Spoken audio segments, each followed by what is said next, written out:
Salam alaikum, alaikum salam. Kinsambi lo hakutare all. Up here in Philadelphia, we have a rainy day today. I hope you guys are doing great this morning. I wanted to speak a little bit about um, people that are in the tradition, especially elders that boast on having thousands of godchildren. And I'm not speaking bad about them or anything, but sometimes I ask myself, if you have 3,000, 4,000 godchildren, I understand that all those godchildren that you have are not going to be leaders, or are not going to be practitioners of the tradition. They're just in the community or in the tradition for certain other things, to be around, to be amongst family, within the community. Because we like family, no matter what race or creed you're from. Once you win, you're a brother and sister like anything else. But I hear a lot of elders boasting. I have 3,000, I have 4,000, I have 5,000. Like if that boasting, it's something spectacular, to have. And why I say that is because, let's say you have, I'm not even going to say 1,000. I'm not even going to say 500. I'm going to say 100. Let's say out of those 3,000 to 5,000, you got 100 of your godchildren that do want to learn, that do want to practice this tradition, that have a calling to lead others and help, and you have to teach them. Because your duty as an elder is to teach. Of course, you're going to know who you're going to teach and how much you're going to teach to each and every one individually.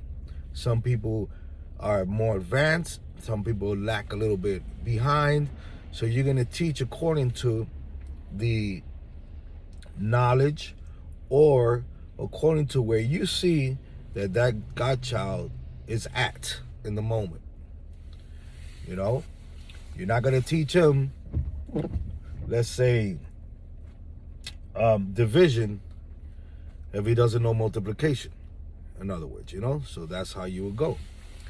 And then you're not going to teach somebody that already knows multiplication and division. You're not going to teach him multiplication. You're not gonna, if they know division, you're not going to teach them multiplication. They already know that. So it's only good if you are teaching someone and that godchild already knows that, because it's also good to understand and reevaluate what you have learned. It's good always to memorize it and hear it from time to time. That you don't forget, it stays in your brain. So what I'm trying to say is that 100 of those godchildren, you have to set time for. You have to teach. You have to walk them in their journey and their path. And that's not easy. With 100 godchildren wanting to learn,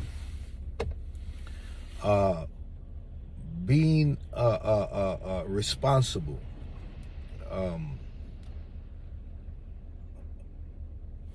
it's very difficult for you to set time for those 100 people.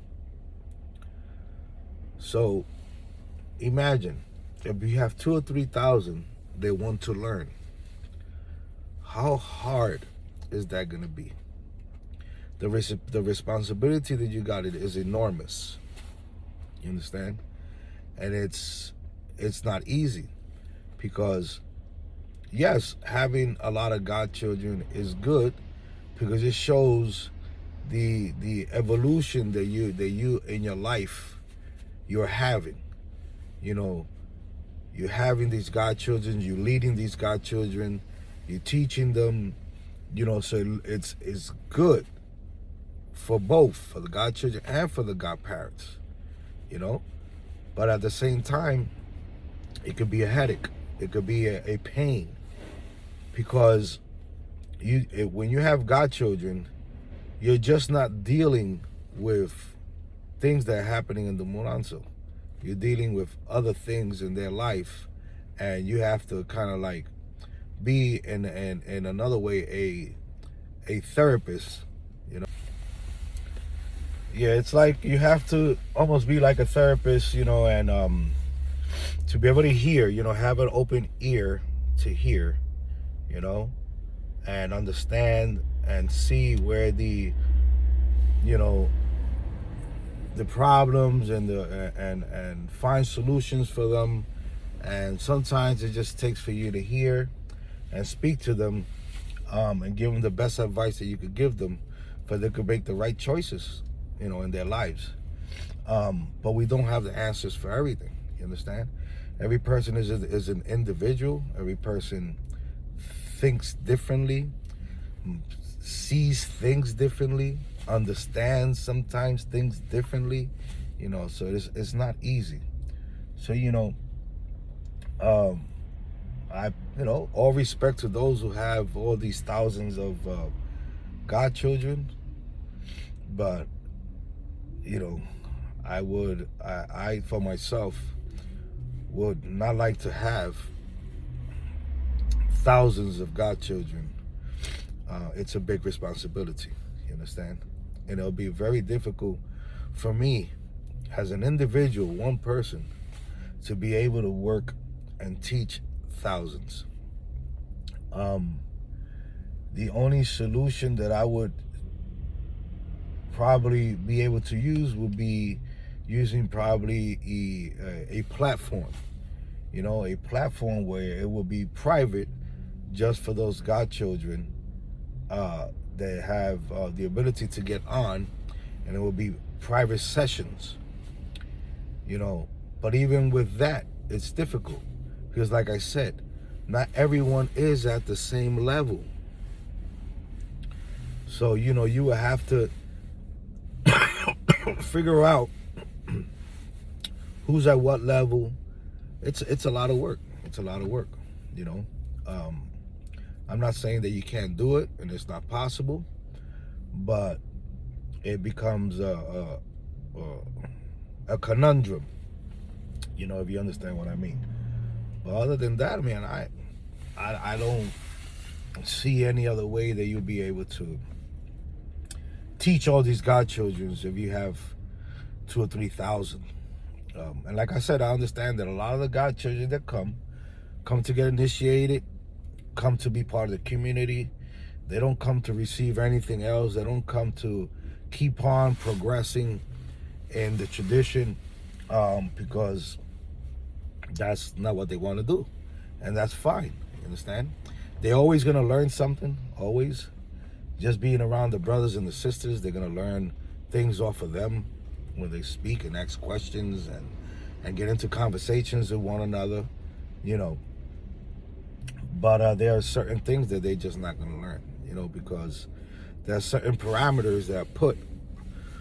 Once you become a tata or yaya, then there's certain things you can't speak to certain individuals, whether they are your godchildren or not. You just can't speak to them about that, because they haven't gone through the initiation rites to be able to receive that. And even as a tata or yaya, padrinos don't just give it to you all. You know, they give you a piece here, a piece there. You know, you're not going to receive it all. You're not. It's going to be piece by piece, a little bit of here, a little bit there, here a little and there a little. Where have you heard that before? Here, there, a little, here, there a little, here a little, there a little. line upon line, line upon line, precept upon precept. um, I'm running a little bit of cold, as you guys can hear probably my voice, but it's not your fault, it's the weather's. You know, this weather here changes from a little bit warm to cold to rain, and it messes us up. But other than that, brothers, I mean, and sisters, that's just giving you a little bit of what I think about and my understanding of having multiple thousands of godchildren, and how difficult it would be for you to learn something. And then it goes the other way. If there's all these godchildren, then how are you gonna learn? Because there's not enough time in a day to teach all these godchildren. So, you know, we gotta take all these things on the on account, you know. So I prefer to have a godfather or a godmother that, yeah, she has godchildren, but it's not up in the thousands, you know. Where I could see that is more manageable, and there's a big possibility that I would be able to learn off of them. That's another mistake that a lot of us do. We get initiated into a house, and we don't know if the elder is going to teach you or not. You know, once you get initiated and that's done, then it's very difficult for you to get any teachings or any guidance from an elder, because he's too busy doing other things. Maybe initiating somebody else, maybe doing some type of medicine work for a client. You know, these are all the things you guys got to take under consideration, you know. But all power to them, whoever's able and capable of doing that. I salute them, and nothing much, brothers. You guys have a great day. And salam alaikum, alaikum salam. I hope I didn't burn your ears off. Please give the video a thumb up, just for the algorithm and for other people could get the videos and watch them. Have a great day. Peace.